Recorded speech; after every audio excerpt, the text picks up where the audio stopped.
पिछले लेसन्स में हमने डोमेन की रजिस्ट्रेशन, डीएनएस का सेटअप और वेब होस्टिंग की कॉन्फ़िगरेशन सीखी। अब हम फाइनली वर्डप्रेस को इंस्टॉल करते हैं। तो उसके लिए आप अपने रन क्लाउड के डैशबोर्ड में वेब एप्लीकेशन पे आइए, क्रिएट न्यू वेब ऐप पे क्लिक कीजिए। यहाँ मैं बताता चलूँ कि अगर आप कोई और वेब होस्ट यूज़ कर रहे हैं तो उसका ये प्रोसेस मुख्तलिफ होगा। उसके लिए आप उस वेब होस्ट की सपोर्ट से रब्ता कर सकते हैं जो आपको वर्डप्रेस इंस्टॉल करके भी दे सकती है, या फिर आप उसकी डॉक्यूमेंटेशन में सीख सकते हैं कि उस पर्टिकुलर प्रोवाइडर पे वर्डप्रेस कैसे इंस्टॉल किया जाता है। यहाँ वेब एप्लीकेशन में आने के बाद आपके पास 3 ऑप्शन हैं: custom web application, one click WordPress या one click PHP my admin. हमारे लिए वन क्लिक वर्डप्रेस ही रेलेवेंट है। अब हम अपनी वेब एप्लीकेशन को नाम देंगे। मैं इसे BWWP कह देता हूँ। इसका डोमेन नेम सेलेक्ट करेंगे यूज़ माई ओन डोमेन / सब डोमेन के ऑप्शन के साथ। वो मैं रखता हूँ BWWP.xyz। वेब एप्लीकेशन ओनर में हम यूज़ एग्जिस्टिंग सिस्टम यूज़र भी कर सकते हैं, और जब हम एक सर्वर रन क्लाउड पे सेटअप करते हैं तो वो उसमें एक रन क्लाउड के नाम से ऑटोमेटिकली एक सिस्टम यूज़र बनाता है। लेकिन मेरी अक्सर कोशिश होती है कि मैं हर वेब एप्लीकेशन के लिए एक डेडिकेटेड सिस्टम यूज़र क्रिएट करूं। तो यहाँ पे हम उसका यूज़र का नाम टाइप करते हैं। मिसाल के तौर पे अगर मैं अपने हारून के नाम से ये यूज़र सेटअप करना चाहता हूँ तो मैं हारून टाइप करूँगा। आप वेब एप्लीकेशन का नाम भी यूज़ कर सकते हैं, BWWP। तो यूज़र का नाम और एप्लीकेशन का नाम इस सिलसिले में सेम होगा। ये कोई लाजिम नहीं है, लेकिन ये करना एक अच्छी प्रैक्टिस मेरे लिए तब होती है अगर मैं एक सर्वर पे मुख्तलिफ साइट्स रन कर रहा हूँ, उसमें हर साइट को मैं उसी साइट के या उसी कंपनी के नाम के यूज़र नेम के साथ एसोसिएट करता हूँ। PHP वर्जन 7.4 ठीक है। वेब एप्लीकेशन स्टैक या नेटिव NGINX स्टैक ठीक है। इसके सिलसिले में आपको कोई कॉम्प्लिकेशन में पढ़ने की ज़रूरत नहीं। लेकिन एक चीज़ मैं बताता चलूँ कि अक्सर आपको कुछ शायद ट्यूटोरियल्स में एक htaccess फाइल के बारे में कुछ पता चले कि उसे एडिट करके उसमें कुछ ऐड करना है।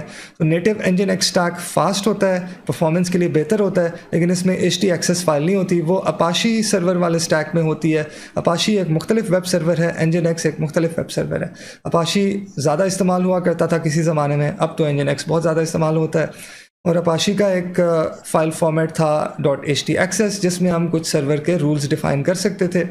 NGINX में एक डिफरेंट फॉर्मेट होता है, तो हम htaccess फ़ाइल उसके साथ इस्तेमाल नहीं कर सकते। लेकिन ये कोई मसले वाली बात नहीं है।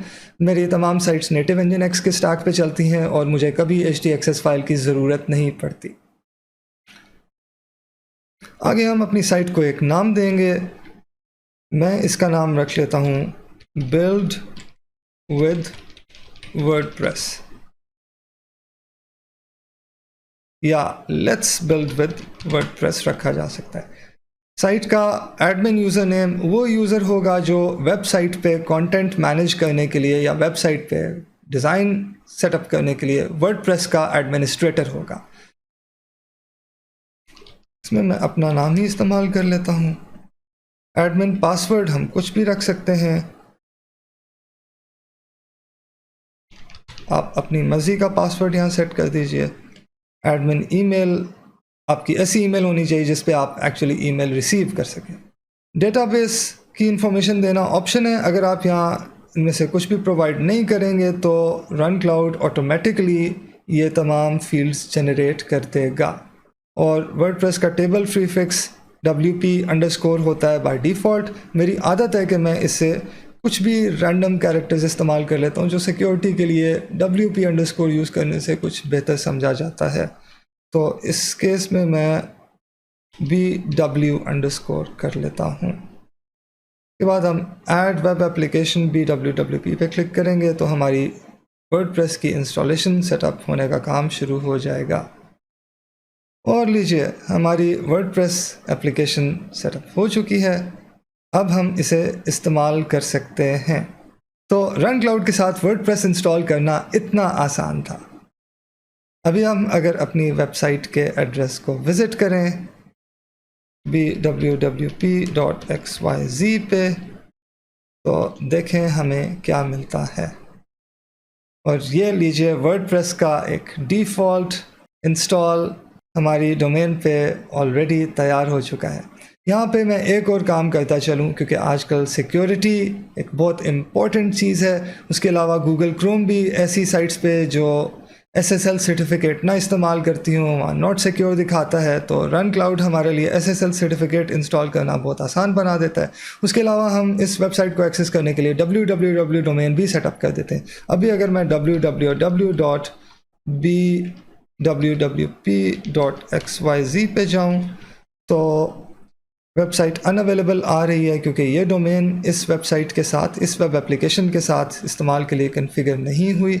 इसका DNS सेटअप हो चुका है, यानी ये डोमेन इसी सर्वर पे पॉइंट कर रही है, लेकिन इस सर्वर को नहीं पता कि कोई अगर इस डोमेन के साथ आए तो उसे मैं क्या सर्व करूं। वो सर्वर को तब पता चलेगा जब हम वो डोमेन भी इस वेब एप्लीकेशन के लिए ऐड करेंगे। तो यहाँ पे अगर हम इस वेब एप्लीकेशन की डोमेन नेम की लिस्ट में आते हैं तो हम कोई भी नई डोमेन यहाँ अटैच कर सकते हैं। मिसाल के तौर पे इस केस में www.bwwp.xyz, और यहाँ पे आपको रन क्लाउड ये भी बता रहा है कि इस डोमेन को इस्तेमाल में लाने के लिए आपने जहाँ पे भी आपकी डोमेन का DNS सेटअप हुआ है वहाँ ए रिकॉर्ड ऐड करना है, जिसका कंटेंट www होना चाहिए। ए रिकॉर्ड ऐड करते हुए पूरी डोमेन ऐड करना ऑप्शनल होता है, सिर्फ पहला सब डोमेन वाला पार्ट ऐड करना ही काफ़ी होता है। और उसका IP एड्रेस क्या होना चाहिए, ताकि ये हम अपने DNS प्रोवाइडर में कॉन्फ़िगर कर लें। हम ये ऑलरेडी कर चुके हैं, इसलिए हम अटैच डोमेन नेम पे क्लिक करेंगे और ये डोमेन नेम भी इस वेब एप्लीकेशन के साथ अटैच हो जाएगी। अब यहाँ डोमेन लिस्ट में ये दोनों डोमेन्स आ रही हैं, रूट डोमेन और www वाली सब डोमेन। अब जबकि दोनों डोमेन्स ऐड हो चुकी हैं तो हम SSL/TLS पे आते हैं और अपनी साइट को सिक्योर करने के लिए जो पहला स्टेप है वो है SSL सर्टिफिकेट इंस्टॉल करना। हम वो सेटअप करते हैं। इसमें इनेबल HTTP एक्सेस को डिसेबल कर दें, ताकि कोई भी HTTPS के बगैर अब हमारी इस वेबसाइट को विज़िट ना कर सके। इनेबल HSTS को चेक कर लें। इसका फ़ायदा ये होता है कि आपका वेब ब्राउज़र डायरेक्टली अगर कोई HTTPS के बगैर विज़िट करे तो उसे HTTPS पे रीडायरेक्ट कर देता है। उन्हें सर्वर पे जाके रीडायरेक्ट होने की ज़रूरत नहीं पड़ती, जो कि परफॉर्मेंस के लिए कुछ हद तक बेहतर होता है। बाकी ऑप्शंस को एज इट इज़ रहने दें। लेट्स इनक्रिप्ट को सिलेक्ट करें। SSL प्रोटोकॉल आपकी जो डिफ़ॉल्ट सिलेक्टेड है वही काफ़ी है। ऑथराइजेशन मेथड जो आपका डिफ़ॉल्ट सिलेक्टेड है वही काफ़ी है। उसके बाद लेट्स इनक्रिप्ट एनवायरनमेंट लाइव कर लें और सबमिट को क्लिक कर दें। इसमें उमूमन थोड़ी सी देर लगती है, जिसके बाद आपकी साइट का SSL सर्टिफिकेट जनरेट हो जाता है। अब अगर हम साइट की समरी पे आके देखें और इस पेज को रिफ़्रेश करें तो हमें यहाँ पे SSL प्रोवाइडर में लेट्स इनक्रिप्ट की ऑप्शन दिखाई दे रही है, और यहाँ हमें डोमेन नेम वेबसाइट नेम के साथ सिक्योर्ड लिखा आ रहा है। बैक टू वेब एप्स की लिस्ट पे अगर हम जाएं तो वहाँ पे भी हमारी इस साइट का status connection encrypted by let's encrypt आ रहा है। इस साइट का status connection encrypted by let's encrypt आ रहा है, जो इस बात की निशानदेही करता है कि इस साइट पे SSL सर्टिफिकेट कामयाबी से इंस्टॉल हो चुका है। अब अगर हम वेबसाइट को दोबारा से लोड करें, bwwp.xyz पे आएँ तो हमारी साइट को सिक्योरली लोड होना चाहिए, और ये लॉक आइकॉन इस बात की निशानदेही करता है कि हमारी साइट पे SSL सर्टिफिकेट कामयाबी से इंस्टॉल हो चुका है।